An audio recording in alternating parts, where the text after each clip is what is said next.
বৈষম্য করছেন। আমাদের কাছে এখন দুঃখ হয় আপনারা শেষ পর্যন্ত সুনাম নিয়ে দেশ পরিচালনার দায়িত্ব শেষ করতে পারবেন কিনা।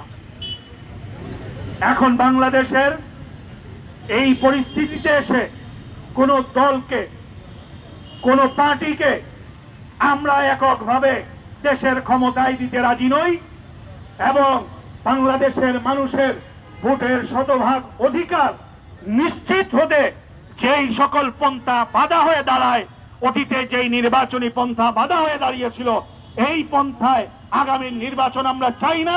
বাংলাদেশের জনগণের শতভাগ ভোটের অধিকারের নিশ্চয়তার লক্ষ্যে এই পিআর পদ্ধতির মাধ্যমে নির্বাচন দিয়ে আগামী বাংলাদেশকে সুন্দর পথে পরিচালনার জন্য আমরা ঐক্যবদ্ধভাবে এগিয়ে যাব এবং এই সোহাগ সহ যতগুলো হত্যাকাণ্ড হয়েছে সবগুলোর নিন্দা আমরা জ্ঞাপন করছি এবং এই সকল হত্যাকাণ্ডের সাথে যেই সকল ব্যক্তিরা আছে জড়িত তাদেরকে এবং তাদেরকে যারা ছায়া দিয়ে রাখেন যেই সকল নেতারা, সেই সকল নেতাদের সহ আপনাদের এই বিচার নিশ্চিত করে বাংলাদেশের ভবিষ্যৎ প্রজন্মকে সুন্দর একটি বার্তা দেওয়ার উদাত্ত আহ্বান জানিয়ে বক্তব্য শেষ করছি।